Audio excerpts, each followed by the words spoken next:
Aki esetleg majd később jött becsatlakozik hozzánk, hát végül is lehirdettük az eladást, már megtartottuk a technikai ötletet, úgyhogy lassan elkezdünk. Bemutatnám dr. Varga Norbertet, ő lesz az előadónk, és a Koránról, az iszlámról és a migrációról, Európa jövőjéről, ilyesmi témákról foglalkozunk eladást. De pontosan jó vagy elmondani.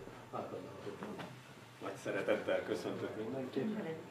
A témánk azt hiszem nagyon aktuális, és egy kicsit nehéz is, mert nagyon keveset tudunk általában. Egy átlagos ember elég keveset tud az iszlám világról, és ahhoz, hogy ezt ki tudjuk bontani, nekiugrunk a mai estének, meglátjuk, meddig jutunk. Először meg kell néznünk, hogy mit is jelent az iszlám világ, milyen értékekre támaszkodik az iszlám, mit mutat a Korán, hogyan viselkedik egy iszlám ember, hogyan fog cselekedni, mert ezt viszonylag jól lehet modellezni az ő szentiratukból. Az önök faluja milyen vallású? Katolikusok. De van evangélikus is, vannak protestánsok is akkor. A protestánsok önök szerint elfogadják Máriának a szülését? Nem fogadják el. Képzeljék el, a muszlimok igen. Ugye milyen meglepő?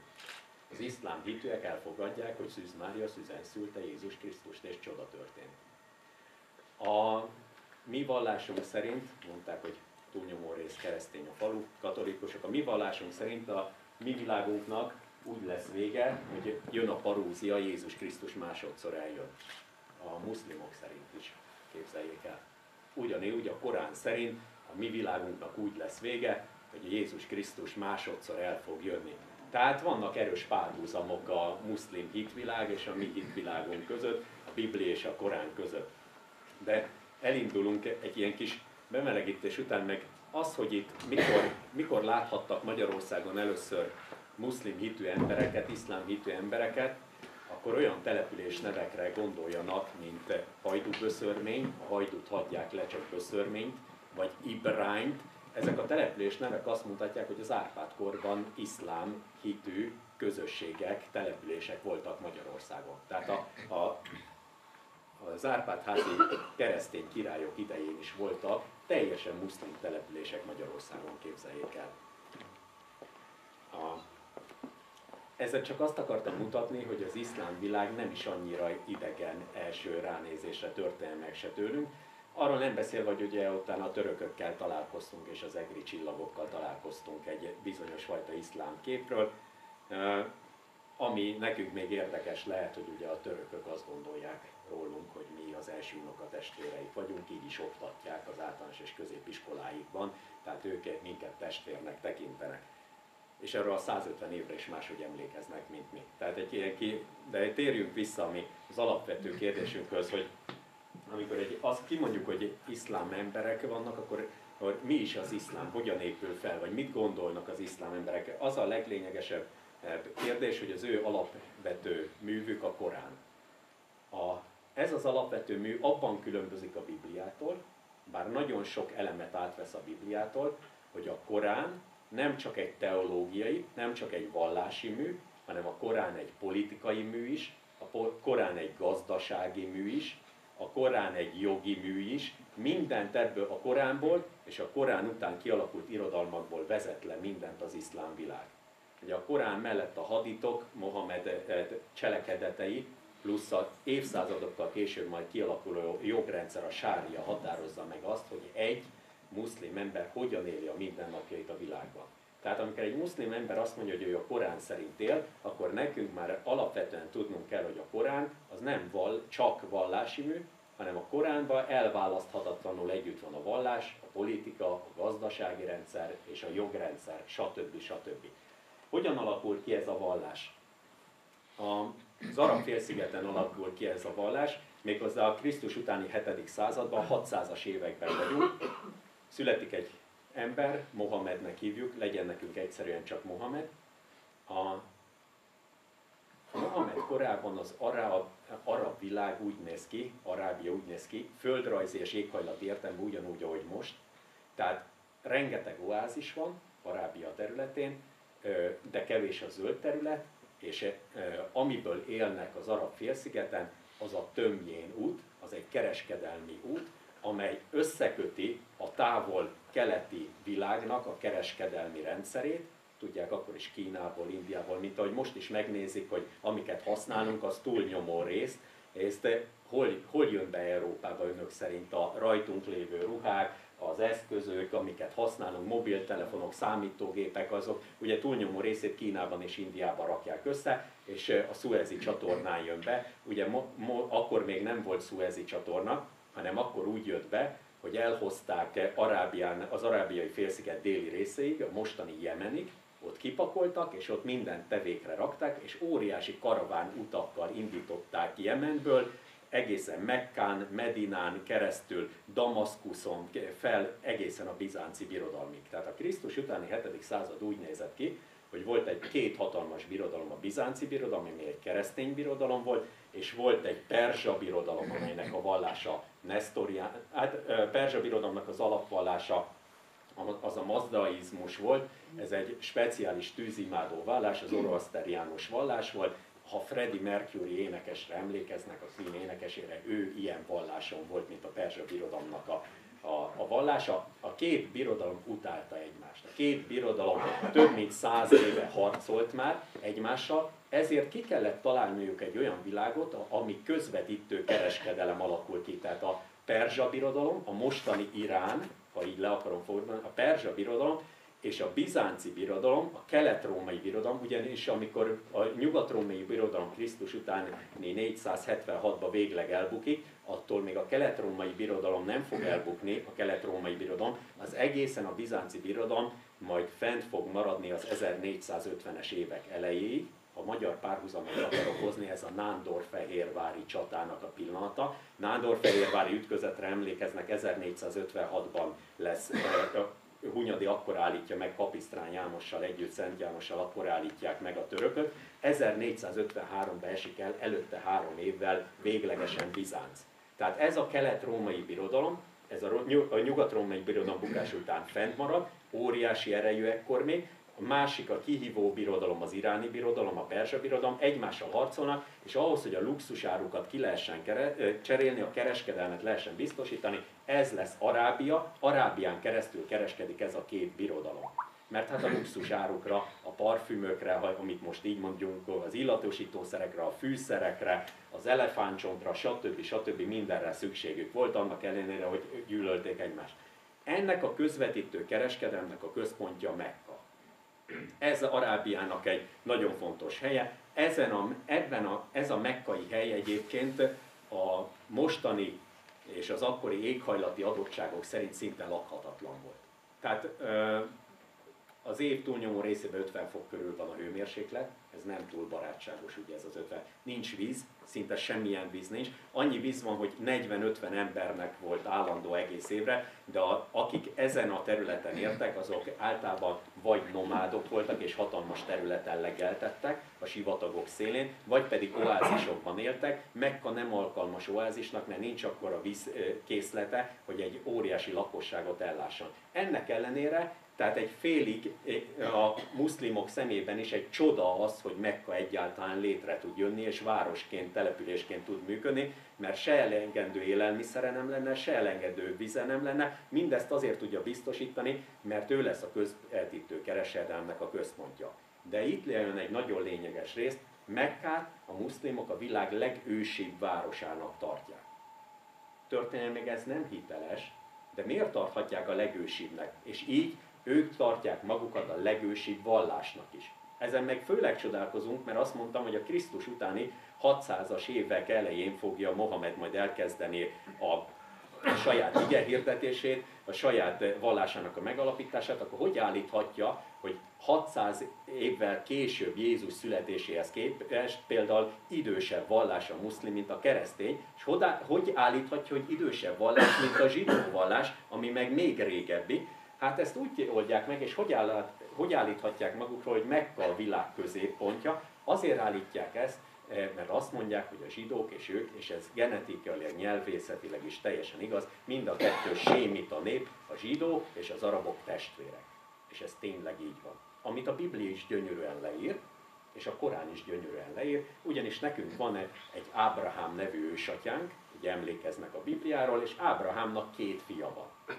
Van egy elsőszülött fia, aki legelőször születik, ő Izmaél, és van egy második szülött fia, Izsák, aki csak másodszülött genealógiai történelmiek, és Izmaél az arabok őse.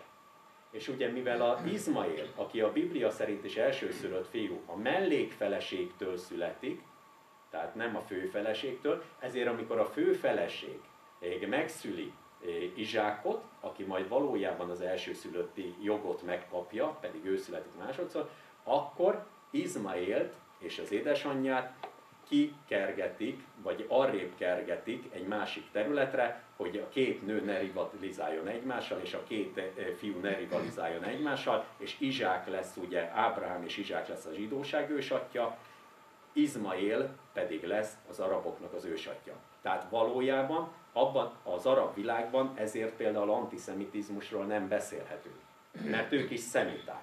Tehát az arab világban van anticionizmus, van Izrael állam ellenesség, de nincs zsidó ellenesség. Mert az arab világban rokonnak tartják az arabok és a zsidók magukat. Tehát származásilag, nyelvészetileg, genetikailag az arabok és a zsidók rokonok. Annak ellenére, ha belegondolnak, hogy Izrael állam létrejött a 20. században, milyen konfrontációkkal, milyen háborúkkal járt, és hány arab-zsidó háború volt, ez ennek ellenére még érdekesebbé teszi ezt a kérdést, hogy 2 testvérnép üti-veri egymást. Visszatérve erre az időszakra, tehát azt állítják, hogy Mekka a legősibb város a világon, hiszen Ábrahám hozza létre a saját fiának, amikor el kell hagynia azért Ábrahámnak a családi fészkét, mert Izsák lesz az elsőszülött, és a korábban megszületett fiút, Izsák bátyát, Izmaélt pedig máshol kell felnevelni. Ezért Mekkában fogják letelepíteni, és létrehozzák Mekkát, ezért Mekka a világ legősibb városa, és ő az arabok szülőatyjának a városa. Mondják a muszlimok magukról. Mohamed ebbe a Mekkába születik meg.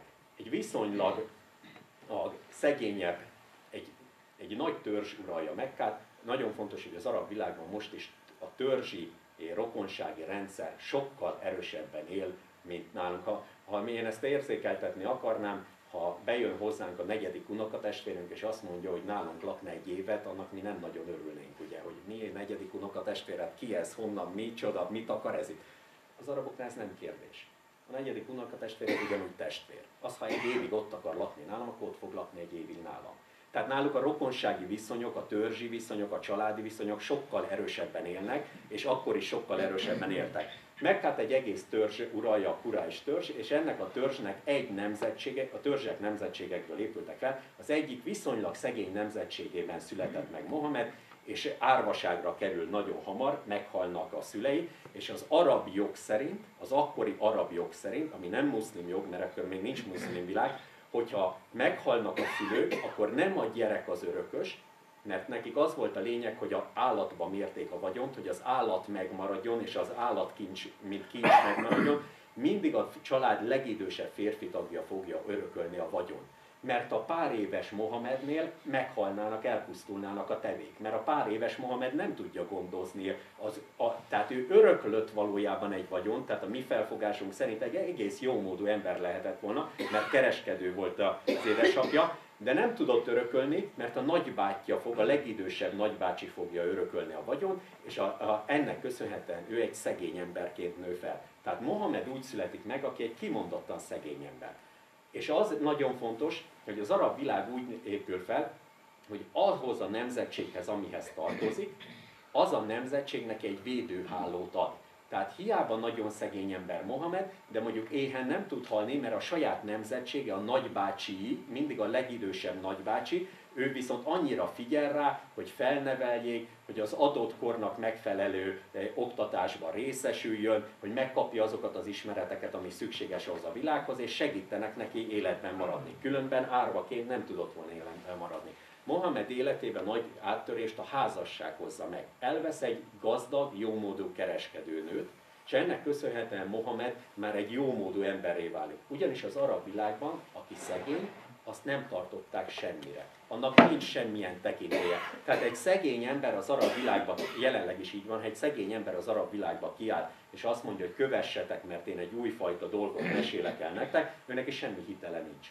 Mert ahogy a zsidóság is felfogja, és a protestantizmusban is nagyon erősen jelen van, hogyha valaki Istennek tetsző módon él, az a földön is megmutatkozik, és gazdagként él. Tehát akit nem szeret az Isten, az nem gazdag. Gondolják a zsidók, és gondolják az arabok is. És az arab világban, aki szegény, az nem képviselheti Isten, hiszen az Isten nem adott rá áldást. Emlékezzenek vissza csak a Bibliába, hogy mindig Ábrahám is áldást kap az Istentől, hogy megsokszorosítja a népét, megsokszorosítja az állatállományát, a kincseit, a gazdagságát, és mindenkinek, akinek megígéri Jákve, az gazdagságot is ígér, amikor követi őt. Ugyanilyen az arab világ, tehát arab világban szegény embernek nincs tekintélye. Mohamednek ezért volt fontos, hogy kötött egy olyan házasságot, aminek köszönhetően ő egy jómódú emberré vált. És ő a 610-es években elkezdi hirdetni az igéjét. Ez Mekkában történik. Mekkában nem fogadják el az ő tanítását, ugyanis ő egyisten hitet tanít. Ekkor az arab világ pedig úgy nézett ki, ha visszagondolnak az olvasmányaikra, tanulmányaikra, mint a görög vagy a római világ, hogy rengeteg isten volt benne. Ugye a görög világra gondoljanak rá, volt egy főisten Zeus, de mellette rengeteg más isten, arab világ is úgy nézett ki, hogy volt egy úgynevezett henoteizmus volt, ami azt jelenti, hogy ki volt emelve egy isten, mint a görög világban az Zeus, aki a főisten volt, de rengeteg sok isten volt. És ez a rengeteg sok isten együtt biztosította az araboknak azt, hogy jólétbe éljenek. És jön Mohamed, aki azt mondja, hogy nem létezik ez a rengeteg isten, csak egyetlen egy isten van, Allah. És ez akkor ott szentségtörésnek számított abban a korban. Tehát és ez azért volt Mohamedtől még nagyon merész kijelentés, mert képzeljék el, úgy tudott Mekka a közvetítő kereskedelmnek a központja lenni a két óriási birodalom között. Képzeljék el, mintha most Amerika és az USA és a Kína között lenne egy állam, vagy egy város, aki az összes kereskedelmi tranzakciót közvetíti. Óriási haszonnal jár. Minden befektetett, mondjuk így magyarul lefordítva, minden befektetett forint ugyanannyit fial. Tehát egy forintot belerakott Mekkába a kereskedelembe, akkor minden forinton ugyanannyit nyert, amennyit belerakott.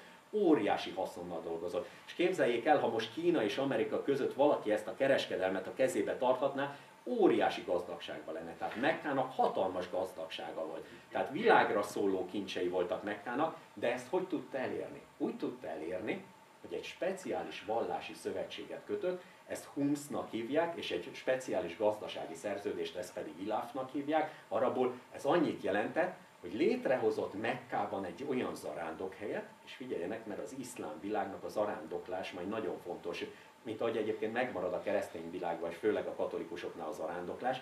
Létrehoztak Mekkában egy zarándok központot, és azt mondta Mekka, Arábiában élő összes törzsnek, hogy legyen nálam a központ, a vallási központ, mint amikor elmennek Görögországba, Athénba, és felmennek az Akropoliszra, és ott van, látják, hogy ott van a Zeus templom, és az összes többi isten is benne van. Legyen egy olyan központ Mekkában, ahol ott van a főisten, és az összes házi isten is ott van, és legyen minden évnek egy időszaka, amikor minden törzs elzarándokol Mekkába, és együtt megbeszélik, hogy hogy alakuljon ki a kereskedelem, mert elvégzik az istentiszteletet, tehát náluk az istentisztelet, tehát ahogy egyébként a magyar szóban is a vasárnap az vásárnap volt, tehát amikor a kötelező, ugye István korától kezdve a kötelező mise mellé vásár is járt mindig a templom mellé, ugyanilyen volt az arab világ, Mekkában volt a központi szentély, oda zarándokolt ez év egy bizonyos napjaiban oda zarándokolt az összes arab törzs, ahol egyben megkötötték a kereskedelmi szerződéseket is. Ennek köszönhetően Mekka összes lakója olyan helyzetbe került abban a világban, amikor ennek az istenimádatnak köszönhetően és ennek a gazdasági szerződésnek köszönhetően az összes arab törzsnek testvére lett. És ez azért nagyon fontos, mert ugye hallunk a különböző filmekben a vérbosszúról. A vérbosszú intézmény az arab félszigeten nagyon fontos intézmény volt. Ha hiszik, ha nem, a vérbosszú miatt alig volt gyilkosság. Mert a vérbosszú azt jelentette, hogyha bármelyik törzs tagját, egy másik törzs bármelyik tagja megöli, akkor bosszút állhat az a törzs a másik törzs bármelyik tagját. És mivel nem akarták kitenni magukat ennek a veszélynek, általában sok csetepaté volt közöttük, sok harci villongás, de mindig vigyáztak arra, hogy alig legyen gyilkosság. Mert a vérbosszú intézménye miatt féltek, hogy utána megbosszulják ezt az intézményt. Viszont így, hogy Mekka mindenkinek a testvére lett és vallási központja, ezért az egész arab világban a mekkaiak mindenkivel rokonságba kerültek. Ezért a mekkaiak olyan védelmet éreztek, hogy őket semmilyen arab törzs nem merte megtámadni. Pedig ez az arab világ olyan arab világ volt, ahol a letelepedett oázisok és a nomádok között állandóan ment a harc, hogy rabolták egymást. Még ha viszonylag vér nélkül is volt. Mekka viszont teljes biztonságban él. És ekkor érkezik Mohamed, aki azt mondja, hogy nincsenek azok az istenek, akik miatt ide jár az egész arab világ, és akik miatt az egész arab világból mi mekkaiak kiemelkedők, nincsenek ezek az istenek, egyedül egyetlen egy Isten van, Allah, amit a Biblia megír. És ezt nem tudja elfogadni Mekka. Nem hajlandó. Elhatározzák, hogy Mohamedet olyan helyzetbe hozzák, hogy mind gazdaságilag tönkreteszik, kizárják a kereskedelmből, nem engednek a családjával házasodni senkit, tehát ellehetetlenítik. Ennek köszönhetően Mohamednek el kell hagyni a Mekkát, ez lesz Krisztus után 622-ben, és átköltözik Medinába, egy másik oázisvárosba, miről mindjárt szólok egy-két dolgot. De az a lényeges dolog, hogy amikor átköltözik Medinába, onnantól kezdve Mohamed elkezd egy politikai vallást felépíteni. Amíg Mekkában élt, addig az ő tanítása nagyon hasonlított mondjuk egy jézusi békés tanításra. Addig ő Mekkában mindig arról beszélt, hogy majd jön nem kell megbüntetni az embertársakat, majd a túlvilágon az Isten elrendezi ezeket a kérdéseket, békében, szeretetben kell együtt élni. Mohamedre nagyon nagy hatással volt a Biblia. Tehát nagyon sok mindent átemel a Koránba a Bibliával. De amikor átköltözik Medinába, oda ő azért költözik át, Medina egy teljesen más oázis Mekkához képest. Medinának nagyon jó az éghajlata. Medinának rengeteg forrásvízkészlete van, óriási pálmafaültetvények. Medina úgy néz ki, hogy rengeteg faluból és erődítményből épül fel, és ezen falu és erődítmények egy jelentős része zsidó kezekben van. Képzeljék el, abban a világban, ugye mondtam unokatestvérek, nem volt ilyen értelme különbség, Medina úgy épült fel, hogy 3 nagy zsidó törzsből és 2 nagy arab törzsből épült fel, ők együtt éltek, az arab törzsek voltak a politikai vezetők, a 3 zsidó törzsnél volt a vagyon, ők voltak a kereskedelemért felelősek, és Medina főleg hiába ment rajta át az a hatalmas tömjén út, amiről beszéltem, hogy indult Jemenből, és a luxus árukat vitte Mekka közvetítésével Damaszkuszba és be Bizáncba. Medinán is átment ez a kereskedelem, de Medina nem ebből élt, hanem a mezőgazdasági produktumaiból. Óriási pálmaültetvényei voltak, és ez kincset érte ebben a világban, meg aranyművessége volt, aranyművességgel, ékszerkészítéssel foglalkoztak. De egy dús gazdag volt Medina is, de nem annyira, mint Mekka.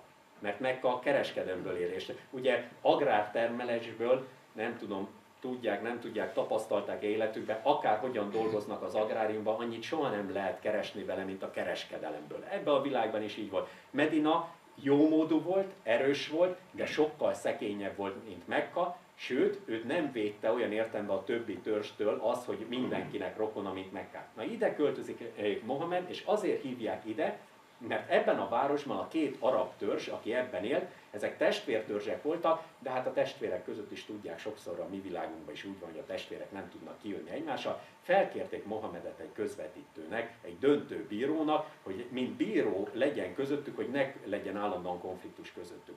És ekkor 622-ben, Krisztus után 622-ben járunk, ez egyébként az iszlám időszámításnak a kezdete, tehát egy muszlim emberrel beszélnek, ő nem azt mondja, hogy most jelen pillanatban 2016-ban vagyunk, hanem ő 622-ről indítja a számolást, és mivel náluk nem napév van, tehát az évnek nem 365 napja van, hanem holdév van, csak 360 napja van, ezért még mindig el is tér egy kicsit, minden évben 5 napot veszítenek, és ezért egy kicsit, hát egy 600 évvel különbség van a 2 időszámítás között, nagyjából nekünk legyen ennyi elég. Áttér Medinába, és Medinába rájön Mohamed, hogy ő kapott egy olyan felhatalmazást, aminek köszönhetően ő az eddigi Jézus tanításához nagyon hasonlító vallást egy politikai vallással alakítja át. Nekünk majd mindjárt megnézzük, hogy miért lesz ez fontos, és miért nem tudok addig semmit mondani a muszlim világról, amíg ezt nem értjük. Ő egy olyan vallást talál ki, Allahtól kapja a sugallatot. Tehát Allahtól egy olyan sugallatot kap, mondjuk így, ami arról szól, hogy a zsidóságot, a kereszténységet és ő magát egyesíteni kell, hiszen ő az Istennek az utolsó prófétája. Ő lesz a próféták pecsétje. Az iszlám vallás elismeri prófétának Mózest is, elismeri prófétának Jézus Krisztust, az apostolokat is elismeri prófétának. Mindegyiket elismeri, Mohamed az utolsó próféta. Tehát az iszlám vallás teljesen elfogadja a próféták sorát, amikor önök elmennek a templomba és hallják a különböző prófétákról, az iszlám ugyanígy elfogadja ezeket a prófétákat. Szentként tisztelik Mózest. Képzeljék el. Szentként tisztelik, prófétaként tisztelik Jézus Krisztust. Nem istenként, prófétaként. És Mohamedet is ugyanilyen prófétaként. Mohamed azt állította magáról, hogy ő az utolsó a történelemben, és milyen érdekes, azóta nem jött létre új világvallás. Képzeljék el, az iszlám volt az utolsó világvallás. Krisztus után 622 óta nincs új világvallás. Vannak vallások, csak nem világvallás. Tehát ugye a világvallásról, amikor azt mondom, hogy világvallás, akkor a kereszténységről beszélek, a zsidóságról, a hindukról, a buddhistákról beszélek, a sintoistákról, meg talán még mellé lehet rakni egyet vagy kettőt, de 622 óta nincs új világvallás. És azt mondta Mohamed, ő a próféták pecsétje, utoljára szól rajta keresztül az emberekhez Isten, és miért kell szólnia? Azt mondta Mohamed, azért, mert mind a zsidók, mind a keresztények meghamisították a Bibliát. A leglényegesebb részeket eltorzították benne. Ki mondja azt Mohamed, és figyeljenek, mert nagyon fontos lesz most a 21. században is. Ki mondja Mohamed a Koránban, hogy a Biblia szent irat. Tehát a zsidók Bibliája és a keresztények Bibliája szent irat. Ezért majd a zsidóságot és a kereszténységet a muszlim világban bizonyos szabályok között hagyni fogják élni. Nagyon fontos. Majd meglátjuk, hogy mikor. Tehát egy iszlám világban elvileg a keresztényeknek és a zsidóknak ott a helyük. Tehát egy valódi hívő iszlám világban. Azt mondja Mohamed, az a célja, hogy egyesítse a vallásokat. Ezt megpróbálja mindenáron, 622 és 624 között minden kísérletet megtesz azért, hogy a zsidósággal elfogadtassa magát zsidó prófétaként, és a keresztényekkel elfogadtassa magát keresztény prófétaként. De a zsidók és a keresztények erre nem hajlandóak. Azt mondják, hogy nem, te nem vagy próféta, nekünk Jézus Krisztus az Istenünk, ő azt mondja, Jézus Krisztus csak próféta volt, mint mi. A zsidók meg azt mondják, hogy a próféták során járt, ekkor már rabbik vannak, és Mohamed nem rabbi, tehát nem fogadják el hiteles tanítónak. És következik még egy nagyon fontos dolog. Amikor oda költözik Medinába Mohamed, akkor vele költöznek Mekkából azok az emberek, akik ugyanazon a hiten vannak, mint ő. Egyetlen egy Istenben hisznek, Allahban. Aki Mohamed szerint egyenlő Jáhvéval, és egyenlő a mi Atyaúristenünkkel, a Teremtő Atyaistennel. Oda költöznek, de valamiből meg kellene élniük. Hát oda költözik Mekkából, képzeljék el, mi most így fogjuk, migrációról kezdünk beszélni. Fogjuk magunkat, így ez a csoport, és elköltözik innen. De ahová oda költözünk, ott valahogyan meg kellene élnünk, valamit kell csinálnunk, és ekkor elhatározza Mohamed, hogy a megélhetésnek az egyik forrása az az lesz, hogy Mekkát megbünteti, és a kereskedelmi utakat megcsapolja. A kereskedelmi utakat pedig úgy csapolja meg, hogy katonai akciókat szervez. És ekkor kezd belekerülni a Koránba, ekkor kezdenek belekerülni a Koránba azok a részek, amelyek a hitetlenekkel szembeni harcról szólnak. Tehát itt jön majd a dzsihád, vagy ahogy ma fogjuk mondani, majd a terrorizmusnak egyes kérdései. Hogy lehet-e harcolni, vagy nem lehet harcolni. A hitetleneket ugyanis úgy épült fel az akkori arab világ, képzeljék el, mint a középkori Európában, keresztény Európában is voltak olyan napok, amikor nem lehetett fegyveres harcot vinni, mert az az Isten napja volt.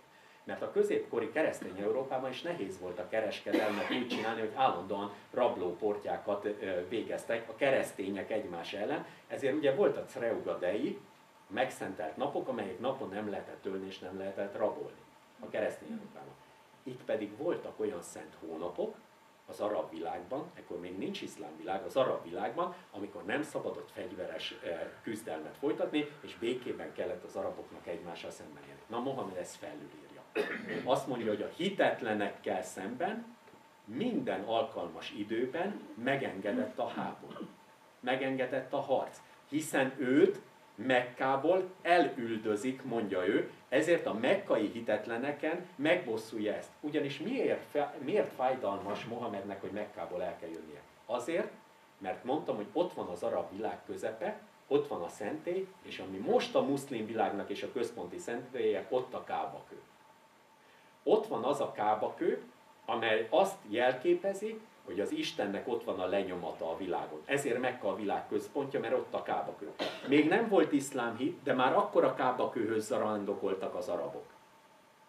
És Mohamed azt mondja, hogy őt eltávolították az Isten által lerakott nyomtól, tehát neki joga van harcolni azért, a hitetlenekkel szemben, de ezek a hitetlenek, ami a Koránban szóló passzusok első részei, a hitetlenek elleni harcról, az az arab mekkaiakra vonatkozik első körben. Tehát nekem jogom van, mondja Mohamed, harcolni az arab mekkai testvéreimmel, mert egy rokonságban vagyok velük, mert engem elüldöztek az Isten lenyomatától, Mekkától. És elindul ekkor egy több éves harc a mekkaiakkal szemben, ami váltakozó sikerrel történik. De ehhez Mohamednek pénzre van szüksége. Ezért úgy dönt, hogy pénzt kölcsönöz a zsidóktól, a medinai zsidóktól. Ugye mondtam önöknek, hogy 3 nagy zsidó törzs élt Medinában. Ezek a zsidó törzsek viszont nem akarnak neki pénzt adni. Csak úgy, hogy kamatra. Mohamed felfogása szerint uzsorára.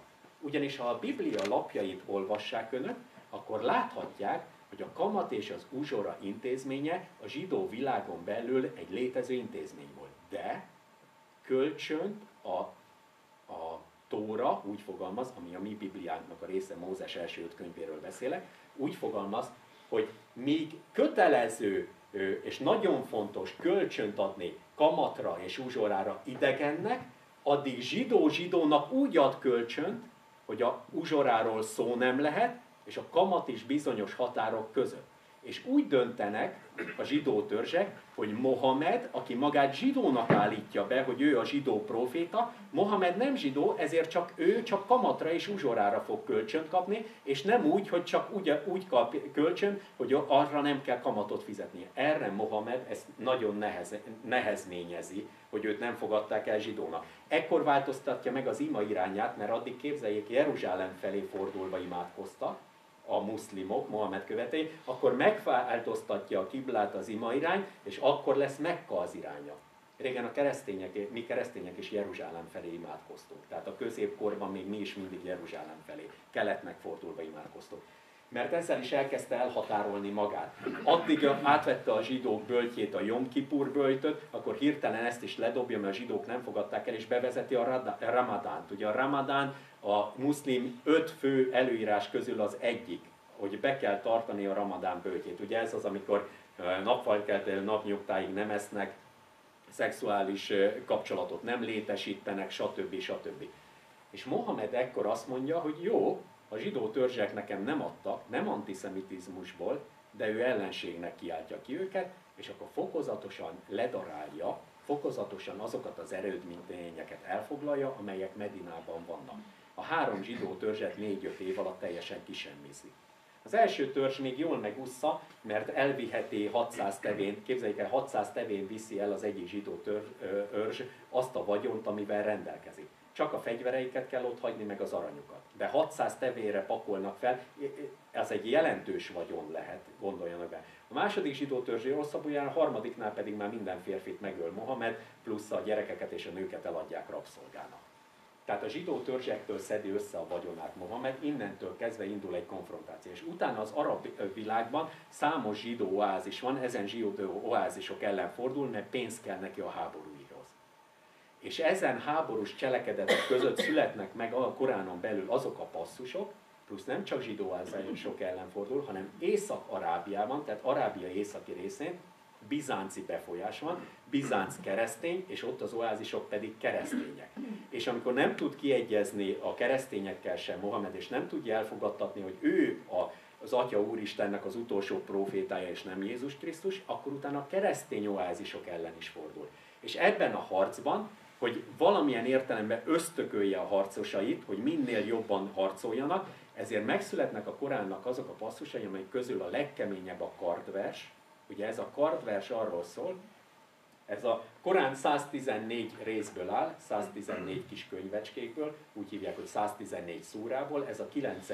része a Koránnak, és a 9. részben van a kardvers, ami arról szól, hogy ugye fejet lehajtva addig harcoljatok, amíg körülöttetek pogány élve van, ha nem adja meg magát. És ez egy fontos passzus. Ha megadja magát, és megfizeti az adót, akkor viszont hagyni kell élni, mondja a Korán. Ha én most kínhagytam a kocsiba, és már nem is hozom be, mert nem lesz rá idő, de én most, ha felolvasom önöknek Claire Vauxhall Szent Bernátnak a könyvét, akit mi szentként, én katolikus teológiát végzett ember vagyok, akit mi szentként tisztelünk, hogy buzdította a középkori lovagokat, abban ugyanezt olvashatják. Ha megnézik Claire Vauxhall Szent Bernát írásait, fejet lehajtva, addig harcoljatok, amíg élő pogány van közöttetek. Mindenkit meg kell ölni. Mert ha megölitek, azzal a Krisztus országát szolgáljátok. Írja a Szent. Tehát csak azért mondom ezt önöknek, hogy ne vegyék olyan furcsának abban az időben, hogy Mohamed ugyanezt írja le. Hogy le kell győzni. De ő kimondottan nagy hangsúlyt fektet arra, hogy kegyesen kell eljárni, és lehetőleg hadifoglyokat kell ejteni. Na a fő szempont az volt, hogy a hadifoglyokat el lehet adni. Mert abban a korban a hadifoglyok az egy kiváló kereskedelmi termék volt, a hadifoglyokat el lehetett adni a családtagoknak. Képzeljék el, a középkori Magyarországon számos arisztokrata család gyűjtött azért, hogy a törökkel szembeni háborúban, amikor hadifogságba esik egy-egy családtag, akkor kiváltsák. A törökök a középkorban elsősorban nem megölik a hadifoglyokat, hanem pénzért eladják. Számos magyar főúrat így vált ki a családja rengeteg pénzért. Ez a Koránban van benne, a törökök onnan veszik át, mert a Korán azt ajánlja, hogy gazdaságilag ne pusztítsa le az életterét, hanem a hadifoglyokat őrizze meg. Tehát a Korán elsősorban az emberi életet védi. Nagyon sok szempontból. A Korán számára a gyilkosság megengedhetetlen. Egyetlen egy ember megölése a Korán szerint az egyenlő az egész emberiség kiirtásával. A probléma akkor van, hogyha ez a muszlimokra vonatkozik. Tehát a Korán nem engedi meg, hogy muszlimt megöljön.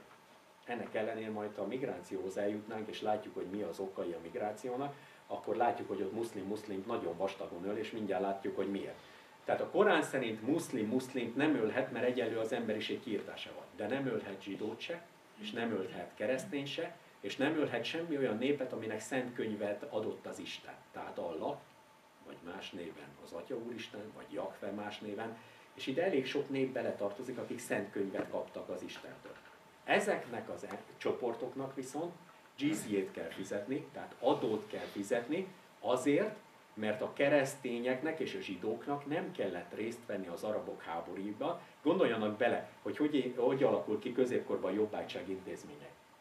Amikor a magyarok ide belabogolnak, és mindenki szabad vitéz, szabad katona, akkor annak egy része azért lesz jobbágy, mert aki nem vállalja a katonai szolgálatot, azokból jobbágyok lesznek a magyar törvények szerint.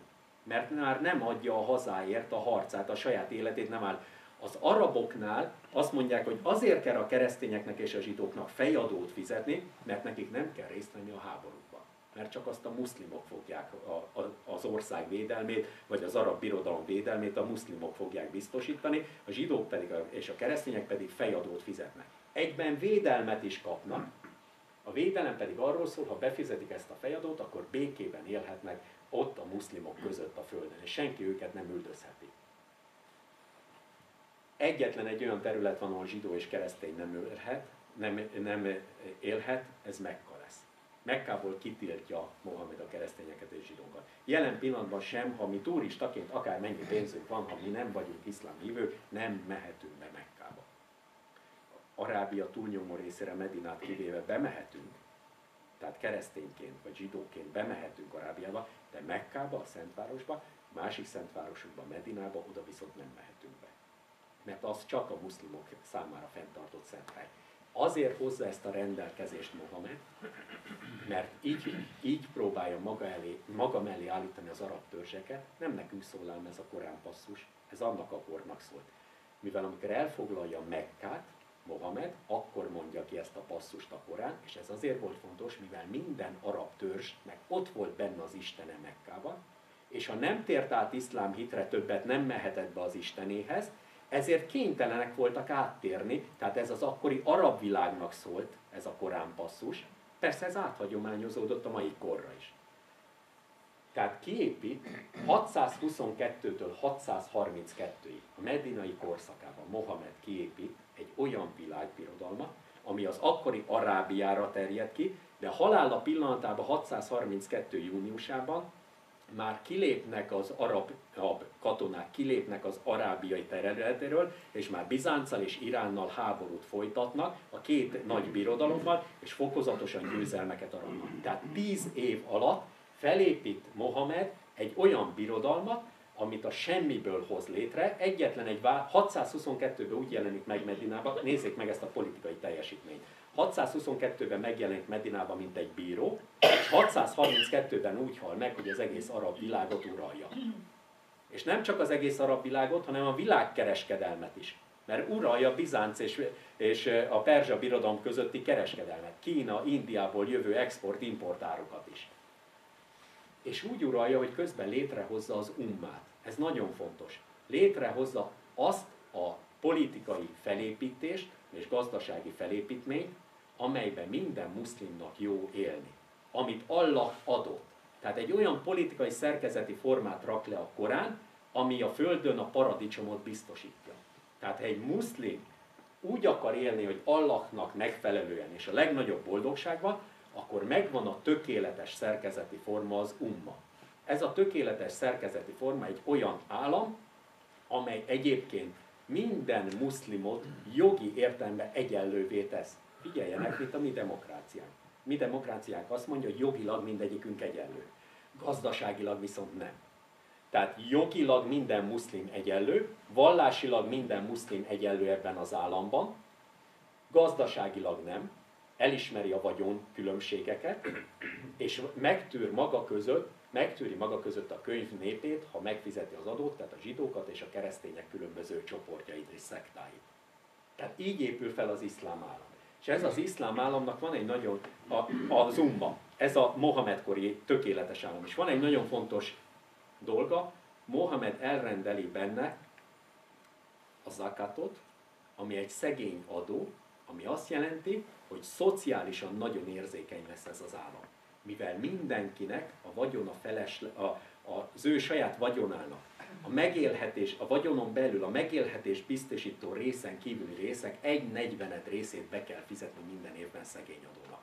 Ezért ennek az ummának óriási szociális erője volt. Tehát nem engedte a muszlim testvért, hogy a szegénységbe süllyedjen, hanem Mohamed kiépített egy olyan újraelosztó rendszert, amiben a gazdagok befizettek egy szuperadót, nevezzük így egy nagy vagyonadót, és ebből a vagyonadóból felemelte a szegényeket. Mohamednek ez adta a legnagyobb erejét. Minden társadalmi csoport megtalálta benne azt a pozitív politikai vezetőt, ami miatt ő megkérdőjelezhetetlen lett. A nagykereskedők azért, mert létrehozott egy olyan birodalmat, ami erősebb lett, mint a bizánci birodalom, meg a perzsa birodalom, a gazdag kereskedőknek ezért volt nagyon szimpatikus Mohamed. A szegényeknek azért, mert nem engedte, hogy inségben éljenek. Mert ezen beszedett szociális adóból olyan életkörülményeket tudott biztosítani neki, hogy a mindennapi életben gond nélkül tudtak élni. Óriási szociális teljesítmény volt. És ez jelenleg is számos muszlim országban kötelezően befizetendő adó, ez a szegény adó, ahogy a Korán előírja. Egyébként 50-valahány ország van most a világon, akiket muszlim országnak nevezünk. Létszámuk a muszlimoknak, kapaszkodjanak meg, nem olyan sok, 1,5 milliárd körül van, tehát 1,5 milliárdan most a földből muszlim hitűek. De ez a muszlim világ nem egységes. Elérkeztünk 632-hez Mohamed halálához. Mohamed halála után a muszlim világ elkezd szétbomlani. Tudják, a kereszténység is szétszakadt ágakra, a muszlimok se legyenek mások, ők is szétszakadnak ágakra. Mohamed után jön egy úgynevezett 4 ortodox kalifa, vagy 4 hiteles kalifa, mindegyik rokonságba állt Mohameddel.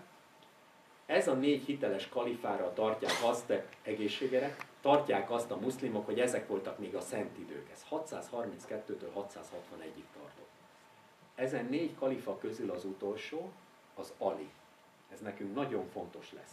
Ali Mohamed rokona, Mohamed lányát veszi feleségül. Azért nagyon fontos, mert az akkori arab világban történik egy hatalmas polgárháború. A mekkai elitek nagy részének nem szimpatikus, ahogy Ali elképzeli a saját arab birodalmát és a saját közös arab birodalmukat, ezért polgárháború alakul ki, és meggyilkolják Alit. Ebből a 4 szent kalifából, akik a Mohamed után a 4 első kalifa, akit mondtam, képzeljék el, 3-at úgy ölnek meg polgárháborúban, vagy bérgyilkosok. Tehát nem egy vér nélküli korszak, a legszentebb korszak se a muszlimoknak, de Ali meggyilkolása azért roppant fontos, mert ekkor szétszakadt 3 részre a muszlim világ. És ez a 3 rész jelenleg is megvan. Akik megölik Alit, ők lesznek a szuniták. A szuniták azt mondják, a Koránt mindegyikük szentnek, és egyértelműen mindegyikük szentnek, és ugyanolyannak fogadják el. Vannak különböző olvasatai a Koránnak, 4 féle olvasat, vagy 4 fő változatot és egy pár olvasatot fogadnak el. Tehát ebben a muszlim világban nincs kérdés, hogy a Koránt ugyanúgy fogadja el minden muszlim irányzat. De létrejönnek a szuniták pedig azt mondják, hogy a muszlim világ élén Allah soha nem rendelt egyetlen egy olyan embert, aki az egész muszlim világot vezesse. Tehát nincs egy olyan király, aki átörökíthetné a gyerekeinek a muszlim világ feletti hatalmat. A kalifa egyébként helytartót jelent, tehát ezek a kalifák, tehát Allahnak a földi helytartói, valójában minden embert Allah helytartójának tekint a Korán, a Biblia is minden embert egyenlőnek tekint, ne felejtsük. Isten minden embert egyenlőnek teremtett a Biblia szerint is. Ugyanezt mondja a Korán, és minden ember Allah földi helytartója, de ezek közül kiemelkednek azok, akiket a közösség együtt választ, figyeljenek, olyan, mint egy demokrácia. Közösség együtt választ, és ő lesz a kalifa, aki a politikai és vallási vezetője lesz az adott országnak, mondják a szuniták. De nem ismernek el vérségi öröklődést, hanem azt ismerik el, hogy mindig a közösség konszenzussal, a közös nevezőre jutva dönt arról, hogy ki legyen a vezetője. Ezzel szemben Alinak a pártja, a meggyilkolt Alinak a pártja, aki a 4. kalifa volt, akit 661-ben gyilkolnak meg, ezzel szemben Alinak a pártjából kialakulnak a síiták, a síita azt jelenti Ali pártja, ha lefordítjuk magyarra, aki azt mondja, hogy senki más nem lehet ennek a muszlim világnak a vezetője, csak aki Mohamedtől származik. Tehát csak Mohamed rokona. És így két nagyon erős meghatározó ág alakul ki, a szunniták és a síiták, és az Ali csoportból kiválik egy harmadik csoport, az úgynevezett karidzsiták, akik pedig azt mondják, hogy minden ember, ők kommunisták, most lefordítva, csak vallásos kommunisták. Ők hisznek Allahba, de minden ember egyenlő, de gazdaságilag is. Tehát az iszlámban 3 irány alakul ki, a karidzsiták, akik azt mondják, hogy minden ember egyenlő, nem csak jogilag, nem csak vallásilag, hanem gazdaságilag is, nem engednek vagyoni különbségeket. Kialakulnak a szunniták, akik mindenben a Koránban egyetértenek, szinte mindenben a síitákkal, csak azt mondják, hogy nincs Allah által lerakott politikai vezető számunkra, és kialakulnak a síiták, akik meg azt mondják, hogy csak az lehet egy közösség vezetője, aki Mohamed leszármazottja. Na, hányan vannak ők, és hogy vannak? Van még egy pici időnk? Bírják? Hogy jöjjünk most a jelenbe egy kicsit. Ez óriási háborúkat fog jelenteni évszázadokon keresztül az iszlám világon belül. Most felejtsék el azt, bármilyen reklámot látnak, hogy az iszlám világ egységes. Ilyen nincsen. Azt felejtsék el, hogy az iszlám világot rá lehetne venni, hogy egységesen neki menjen mondjuk egy Európának, vagy neki menjen Indiának, vagy bárkinek. Nincs egységes iszlám világ. Az iszlám világon belül ezredek óta, évszázadok óta háború van. A síiták, a szunniták és a karidzsiták és a karidzsitákból kialakult csoportok között. Képzeljék el, a karmaták, Krisztus utáni 9.-10. században létező kommunisztikus csoport, de úgy kommunisztikus, hogy Allah az Isten, csak mindenki egyenlő. Elfoglalják Mekkát. Rabolják a Kába követ, és csak évtizedekkel később óriási váltságdíjért adják vissza. Tehát a muszlim világ annyira nem egységes, hogy súlyos háborúk vannak. Ugyanez a Mekkának a megtámadása és a Kába kő elrablása megismétlődik 1970-es évek végén. Az egyik legradikálisabb iszlám csoport elfoglalja a Mekkának a központi szentélyét, a Kábát, 1300 fegyveres harcossal, és azt mondják, hogy mi vagyunk az iszlám világ vezetői. A szunnitáktól foglalják el, Mert azt mondják, hogy ezek a szuniták nem eléggé vallásosak és nem Allahot követik. Tehát felejtsék el azt, hogy az iszlám világ egységes lenne. Nincs. Tudják, ki veri le a 79-es 1300 fős terrorista lázadást, ami Mekkában történik? Francia csendőrkommandósok, muszlimok, nem ám keresztény, hanem Franciaországban ugye nagyon sok muszlim él, Franciaország biztosítja, és Pakisztán azokat a különlegesen kiképzett csendőrkommandósokat, akik megölik ezt az 1300 embert, mert likvidálják az összeset. Mindenkit kinyírnak, aki ott volt. Francia csend, csak hogy ízlelgessük. 1979-ben a francia csendőrség elitkommandósainak egy jelentős részre muszlim francia állampolgár. De ízlelgetjük, 79-ben már a francia elitkommandónak a fele muszlim hitű Franciaországban. Tehát csak hogy meglátjuk, hogy miért fontos ez nekünk ahhoz, hogy értsük, hogy mi történik most Európában az iszlám világ.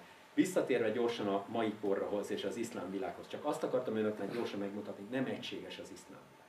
A másik nagy hatalmas probléma, hogy az az iszlám világ, ami most kialakult, az nekünk köszönhető túlnyomó rész. Azért képzeljék el, mert amikor az első világháborúnak vége lesz, nagyot ugrottunk, 1914 és 18 között biztos az önök településen is megvan az első világháborúnak a hősi halottjainak az emlékeje, meg minden településen. Nekem is otthon Hegykőn, ahol én élek.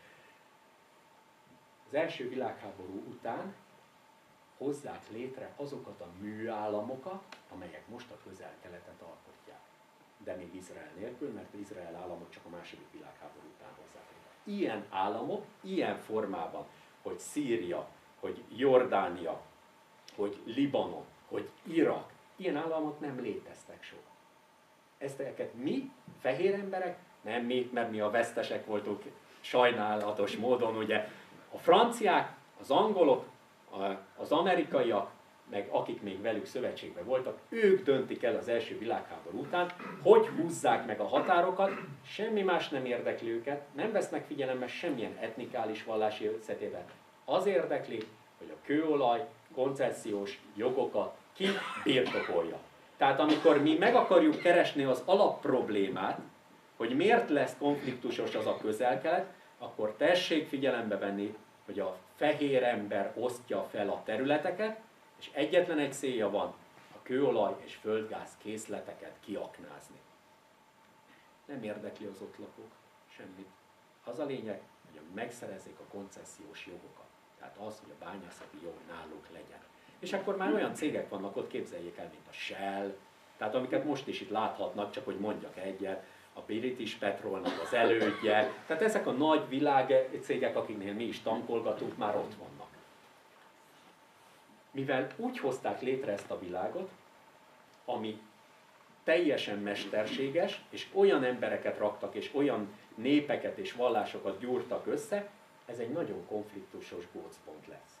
Mi okozza a fő konfliktust, és egy kicsit jöjjünk a történelembe. Nagyon sokat kellett volna még a Koránról, hogy jobban értsük, hogy majd mi mozgatja őket beszélni, de erre most nincs idő. 1970-es években kell ugrálnunk Afganisztánba.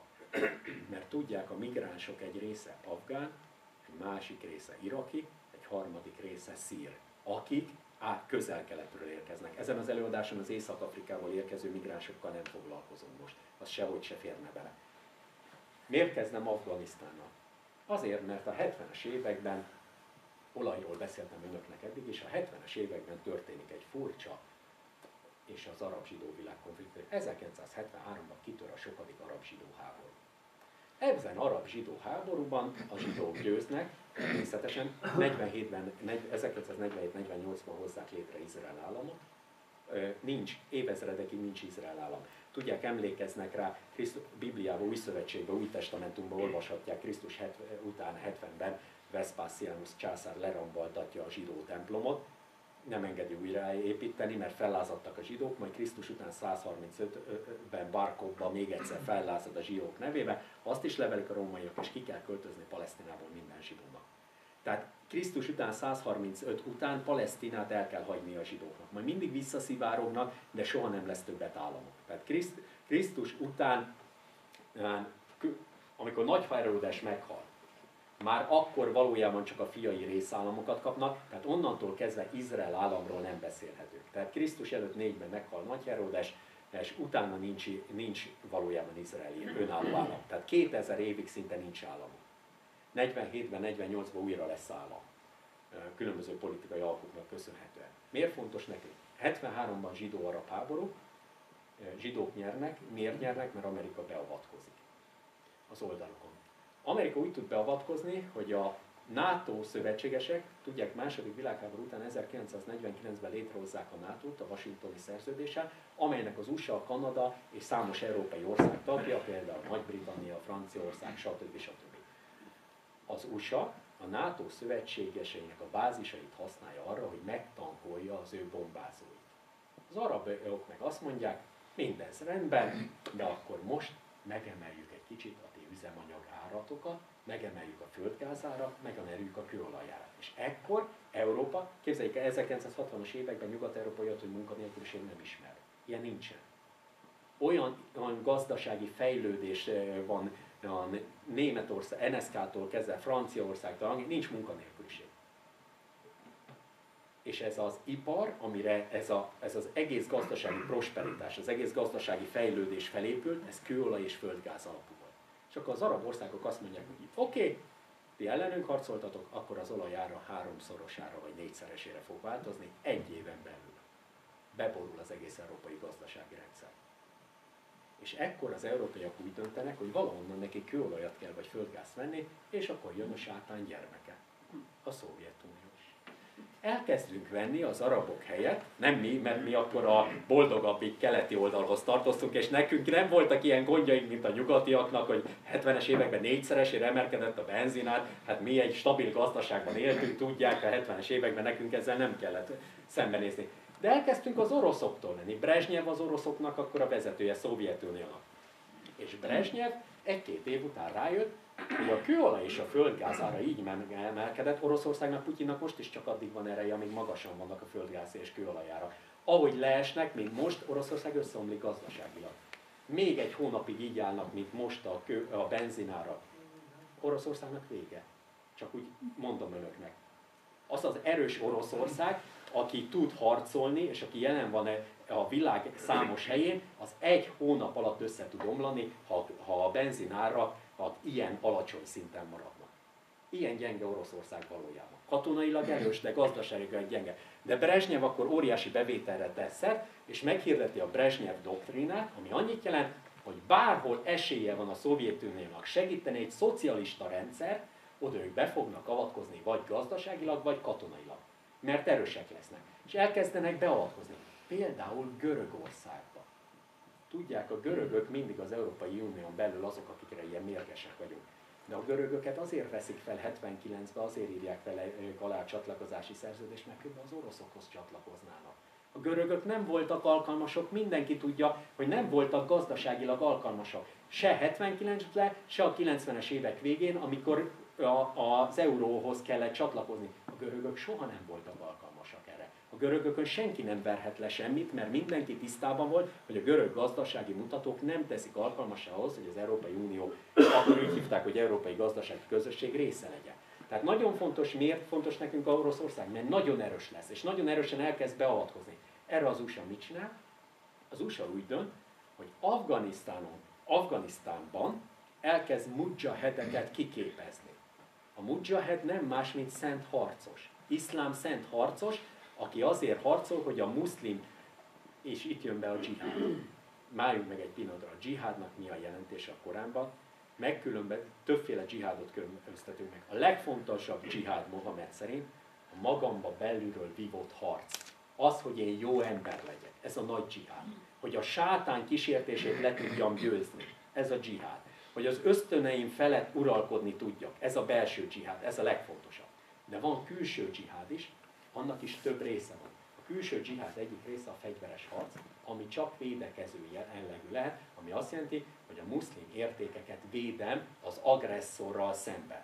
De támogathatom gazdaságilag is, ez a gazdasági dzsihád, a muszlim világot, támogathatom szóval, kulturálisan is, írással is. Tehát a dzsihádnak nagyon sok felhajtája van, de támogathatom karddal, vagy tankkal, gépfegyverrel, amivel kell, ahol muszlim értékek sérülnek. És az USA, a CIA azt csinálja a 70-es évek második felében, rájön, hogy a Szovjetunió nagyon erős, kezd beavatkozni Afrikába, Közép-Amerikába, Dél-Amerikába, Görögországba, ez neki nem kell, elkezdenek mudzsahedeket kiképezni a CIA-sok, majd átvezetjük el a mai korra, hogy néz ki, figyeljenek nagyon, és ezeket a mujahedeket elkezdik Szovjetunióba becsempészni Afganisztánon keresztül. Ugyanis a Szovjetunió déli államai többségében mind muszlim állam. És elkezdik becsempészni, és elkezdődik az, amit mi most csecsen válságként ismerünk, hogy csecsen terroristák harcolnak az orosz hódítókkal szemben, ez elindul minden déli muszlim többségű államban. És nem tudja kezelni a Szovjetunió. 79-ben képzeljék el, dönteni kell a szovjet kommunista párt politikai bizottságán belül, és egyetlen egy szavazattal nyer az, hogy beavatkozzanak Afganisztánba. Mert tudják, hogy Afganisztánban nem lehet nyerni. Olyanok a terepviszonyok, hogy ott nem lehet mit csinálni, de be kell avatkozniuk, mert a déli államok, viszont a déli szövetséges államai a Szovjetuniónak fellázadtak volna ellene. Kiképzik a mujahedeket a CIA-sok, és elindul 79-től az afganisztáni háború, az oroszok beavatkoznak, 89-ig tart, óriási veszteségei vannak az oroszoknak. Gazdaságilag beleroppannak. Hiába jön Gorbacsov, nem tud mit csinálni, kivezeti 89-ben az oroszokat. A CIA végig benn van és képzi a szent harcosokat, de nem csak az afgánokból, nem csak a legnagyobb törzsből, a pastukból, hanem viszi az arab félszigetről, Szaúd-Arábiából, Jemenből, Ománból, az arab emírségekből, emirátusokból viszi a mujahedeket. Tehát arabokat visz be, etnikálisan keveri Afganisztán. Arabokat viszik be, arab szent harcosokat, akik dzsihádot végeznek, szent háborút vívnak a gonosz Szovjetunióval szemben. Ahogy Ronald Reagan is kinyilatkoztatta, hogy a Szovjetunió nem más, mint a sátán gyermeke. És ők ugyanígy gondolták. És itt kapaszkodjanak egy pillanatra. Az USA-nak az elnökei közül egy kivételtől eltekintve mindenki neoprotestáns volt. Nem református, nem evangélikus, neoprotestáns, új protestáns. Radikálisan hisznek abban, hogy a Bibliát szó szerint kell hinni. És majd mindjárt behozom az USA szerepét, hogy miért fontos neki ez a terület. Ronald Reagan és George Bush, és sorolhatnám tovább, minden napját úgy kezdi, hogy a Bibliából olvas, és szó szerint értelmezi benne, ami történik. Az amerikai elnökök tanácsadó testületében tele van neoprotestáns teológussal. Ha önök akarnak nagyon vallásos politikai rendszert látni, az az USA. És szó szerint értelmezik. Ahogy a muszlimok szó szerint értelmezik a Korán, az USA politikai vezetői ugyanúgy szó szerint értelmezik a Bibliát. És majd vissza fogom vezetni, hogy ez nekünk miért lesz nagyon fontos, és az USA miért avatkozik mindig be. Vagy elmondom inkább most, mert a végén még két. Jelenések könyve önök előtt van? Mi a feltétele annak, hogy Jézus másodszor eljöhessen, és itt a Jézus 1000 éves birodalma a Földön megvalósulhasson, tehát a földi paradicsom. Van egy feltétel a Jelenések könyve szerint. Mi a feltétel önök szerint? A jeruzsálemi templom. Fel kell épülnie. Képzeljék el, a harmadik jeruzsálemi templomnak fel kell épülnie. Az első jeruzsálemi templomot Krisztus előtt 587-ben, 87-86-ban lerombolta az új babiloni birodalom. A második jeruzsálemi templomot Krisztus után 70-ben lerombolta Vespasius, császár, római császár. Most a siratófal van benne. A siratófal a zsidóságnak a legszentebb helye. Az a jeruzsálemi templomból ennyi maradt meg. Csak épp az Al-Aqsa mecsetnek is az a fala. Tehát a muszlim világnak is ott van, a muszlim világnak 3 szent helye van, Mekka, Medina és Jeruzsálem. Jeruzsálem pedig azért, mert Mohamed egy álmában, a burákjára, ez egy szárnyas ló felülve, elrepült Jeruzsálembe, és megmutatta Allah a tökéletes világot neki. Ezért Jeruzsálem is szent hely a muszlimoknak. Tehát 3 szent helyük van. És a keresztény felfogása Jelenések könyve szerint, amíg nem épül fel a harmadik templom, addig nem jön el a földi paradicsom, és nem jön el Jézus Krisztus. A neoprotestáns értelmezés szerint, figyeljenek, az USA lakosságának jelentős része neoprotestáns. Tehát nem katolikus, nem református, nem evangélikus, hanem az úgynevezett újjászületéses vallásoknak a tagja. Valamilyen baptista csoporthoz tartozik. Ezzel én nem mondok ítéletet felettük, félre ne értsék, én miattam abban hisznek mindenki, amit jónak lát. Vagy metódisták, vagy baptisták, vagy új evangelikalisták, tehát, és ők radikálisan értelmezik. És az USA politikai vezetői, mert mondtam önöknek, hogy egyetlen egy elnök nem volt ilyen neoprotestáns, az katolikus volt, ez Kennedy volt, nem élt sokáig szegény. Ezek az elnökök úgy gondolják, hogy Izrael azért megkérdőjelezhetetlen szövetségese USA-nak, ha megnézik az USA-ban lévő településeket, rengeteg olyan települést látnak, ami bibliai település, bibliából vett település nevekkel van tele, vagy épp benne van az új szó, az új szövetségből, gondoljanak csak olyan, mondjuk az USA-nak olyan részeire, mint New England, ahol benne a New az új, ez mind az új testamentumból jön, mert ezen neoprotestáns csoport. Amikor Angliából, Nagy-Britanniából kivándorolnak, úgy gondolják, hogy a Krisztus eljövetelekor az az 1000 éves krisztusi állam, az az új Szentföldön fog felépülni az USA-ban. Tehát meg vannak győződve a neoprotestáns amerikaiak, hogy ahhoz, hogy eljöhessen a valódi paradicsom, hogy valóban ők lehessenek a világ végső urai, a keresztények, a szent maradék, ahhoz fel kell épülnie Jeruzsálembe, a harmadik templomba, de már nem ott lesz Isten jelenléte, hanem az új világban, az USA-ban. És ez nekünk akármennyire furcsa, az amerikaiak jelentős része ebben hisz. És ha azt mondja, hogy mi nem hiszünk ebben, akkor mi balgák vagyunk, hiszen ki az ura a világnak? Az USA, és miért az ura? Mert a Teremtő Isten ezt engedi, mert ők a legvallásosabb nép. Az USA ugyanolyan fundamentalista módon vallásos, a fundamentalizmus szó a vallási fanatikusokra használjuk. Az nem iszlám kifejezés, a fundamentalizmus szó az az új protestáns amerikai közösségeknek volt a szaklapja. Az 1900-as évek elején alapítják meg ezt a szakfolyóiratot, ami teológiai kérdésekkel foglalkozik, aminek ez a címe, hogy az új fundamentalisták. És ez annyit jelent, hogy szó szerint értelmezik a Bibliát. Egy Amerikai Egyesült Államokban önök el akarnák magyarázni, hogy a világ nem úgy teremtődött, ahogy a Biblia leírja, akkor önöket megköveznék.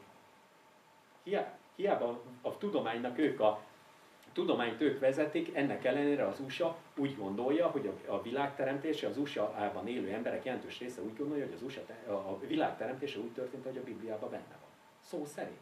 Nem lehet meggyőzni őket. Hiába ők a tudománynak a vezetői. Tehát az USA nagyon vallásos. És ez a nagyon vallásos társadalomnak Izrael megkérdőjelezhetetlen szövetségese, mert fel kell épülni a harmadik templomnak, ezért az USA-ban lévő leggazdagabb alapítványok mind arra jöttek létre, hogy a harmadik templom felépüljön. És az katonailag, anyagilag mindenféle módon támogatja az USA. Ezért vannak ott Afganisztánban is, hogy a sátán birodalmát, az oroszokat legyőzzék. Az oroszok bejönnek Afganisztánba. Mi lesz ennek a következménye? Bírják még? Biztos? Én teljesen. Ennek a következménye az lesz, hogy kialakul Afganisztánban egy háború, kiképzik a mudzsahedeket, 82, de emellett párhuzamosan még egy háború is kialakul. Irán és Irak között. Irakban, ugye Iránban forradalom tör ki 79-ben, megdöntik a saknak a rendszerét, a sakra az uralkodó Amerika barát volt. És létrejön egy muszlim köztársaság, aminek az élén az ajatollah van. Miért fontos nekünk ez? És most visszatérünk a síitákhoz. 4 olyan ország van a világon, ahol a síiták vannak többségben. Tehát az iszlám világon belül a szunniták vannak valójában többségben. A szunniták, mint Szaúd-Arábia is szunnita, a Törökország is szunnita, a Jordánia is szunnita. Nagyon fontos lesz ez nekünk, majd látják, hogy miért. A 4 országban, ahol a síiták vannak többségben, Irán, szinte teljesen síita, Irak, ami 60%-ban síita, Azerbajdzsán, emlékeznek a baltásgyilkosra? Örményt, keresztényt megölte, és mi meg hazaengedtük, és milyen diplomáciai botrány lett. Tehát Azerbajdzsán szinten síita, és még van egy pici állam, amivel most nem foglalkozunk, mert csak összekeverni, ami még szintén teljesen síita. Miért fontos ez? Mert amikor Iránban győzött a köztársaság, a sakot elüldözték, és felépítették a mostani iszlám köztársaságot, akkor ennek az élére egy ajatollah került, aki nem más, mint az az ember, aki arra hivatott, hogy spirituális, lelki értelemben Allahnak az üzenetét le tudja venni, vagyis Allah földi helytartójának az üzenetét érti, és egy olyan politikai rendszert és gazdasági rendszert tud működtetni, ami Allah számára kedvező. Tehát egy szakrális ember van Irán élén, egy szent ember van, akit úgy választanak ki maguk közül, pedig én önöknek azt mondtam, hogy emlékezzenek vissza, hogy a síitáknál csak olyan lehet politikai vezető, aki Mohamed leszármazottja. Azért nem Mohamed leszármazottja van a síitáknál Irán élén most, mert az úgynevezett imámok sorában, tehát Mohamed leszármazottainak van egy fűzére. Ezeket imámoknak hívják. Ez a fűzér a 12. imámnál megszakadt, a Krisztus utáni 9. században. A 12. imám elrejtőzködött a világ szeme elől, ő benne van az összes tudás, és mivel ő elrejtőzködött, ezért átveszi az imámok szerepét egy főpap, nevezzük így, nem olyan főpap, mint ahogy nálunk vannak a papok, de hívjuk így, hogy értsük, és ez a főpap képes arra, hogy ezt a sok száz évvel ezelőtt elrejtőzködött imámnak, aki Allakkal közvetlen kapcsolatban van, a gondolatait lelkileg le tudja tapogatni. Furcsa nekünk egy kicsit, ugye? És mivel a síiták mindig kisebbségben voltak, az még nagyon lényeges, ezért megengedett számukra, hogy rejtőzködhetnek. Tehát ha az életüket veszély fenyegeti, és most jön egy nagyon fontos rész, mert a szuniták számára a síiták mindig halálos ellenségek voltak, figyeljenek, mert nagyon fontos lesz, ezért a síiták letagadhatták a vallásukat. Tehát ha olyan helyzetbe kerültek, és akkor azt mondták, hogy te, mint ahogy Péter is megtagadta Krisztust, tudják, a főpapnak az udvaránál, a Sanhedrin, a főtanács előtt, ők is megtagadhatják. De ők ezzel nem követnek el bűnt, mert így tudnak életben maradni. Ezzel azt akartam önöknek már elmondani, hogyha síita kerül szunita világban, akkor két választása van, vagy áttér, vagy halott. Figyeljenek, mert nagyon fontos lesz. Egy síita nem maradhat életbe a szunita világban. Ezért van meg nekik a rejtőzködés lehetősége, hogy letagadják a saját vallásukat, és azt mondják, hogy mi is szuniták vagyunk, mert úgy nem tud lebukni, mivel tökéletesen ismeri a Korán, ugyanúgy a Koránba hisz, csak ő a síita ágához tartozik, de a szuniták számára nem elfogadott egy síitának a léte. Egy keresztény és egy zsidó ott élhet, ha megfizeti az adót, de a szuniták között, de a síita nem. Tehát ha valaki azt akarja önöknek állítani, hogy az arab világ, a muszlim világ egységesen mindenki ellen harcol, azt tudják meg, hogy abban a pillanatban hazudik. Mivel egy síitát soha nem fogadnak be a szuniták. Azt megölik. És ez nekünk majd nagyon fontos lesz. Figyeljenek, Irán síita. Győz a köztársaság, az USA mit tud csinálni? Fogja Irakot, a szomszédos államot, amit mondtam, hogy az első világháború után létrehozott műállam, mert Irán már az ókorban is létezett, ezért beszéltem önöknek a perzsa birodalom egyenlő Iránnal, hogy milyen jelentős volt, amikor Mohamed próféta lett. Mit csinál az USA? Egyrészt háborút folytat és jelen van Afganisztánban az oroszokkal szemben, másrészt Irakban szintén elkezdi kiképezni a mudzsahedeket, a szent iszlám harcosokat, hogy az iráni síitákkal, a sátán gyermekével, mert egy szunita szemében a síita a sátán gyermeke, a keresztény és a zsidó nem, de a síita igen, kiképzi, hogy gyilkolják meg a sátán gyermekeit. Figyelik, hogy az iszlám világon belül micsoda konfrontációval. Ott nincs olyan, hogy együtt migránsként vándorolunk és szeretjük egymást, és majd mi együtt legyőzzük a keresztényeket. Ilyen nincsen.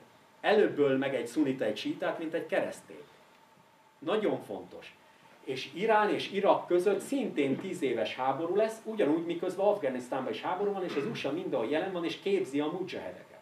Plusz Iraknak a diktátorát, Saddam Hussein, az USA támogatja. Saddam Hussein, ha eljutunk odáig, nagyon fontos lesz, létrehoz egy úgynevezett Baas pártot, ami egy arab párt, méghozzá egy arab szunita párt, pedig Irak lakosságának 60%-a síita. Ez a Saddam Hussein mindent elkövet azért, hogy kiírtsa a síitákat. Befett vegyi fegyvereket. Ami szigorúan tilos a nemzetközi katonai egyezmények szerint. Vegyi fegyvereket vett be a saját népe ellen, mert ő szunita arab, és a síitákat írtja. És Irakban van még egy probléma, ott vannak, vagy szunitaként, vagy más vallásúként a kurdok is. Na, ő velük szembe is bevett Saddam vegyi fegyver, de akkor az USA-t ez nem zavarja a 80-as években, hiszen a főgonosz Irán, akit le kell győzni. És képzi ki a Szadátnak a katonáit.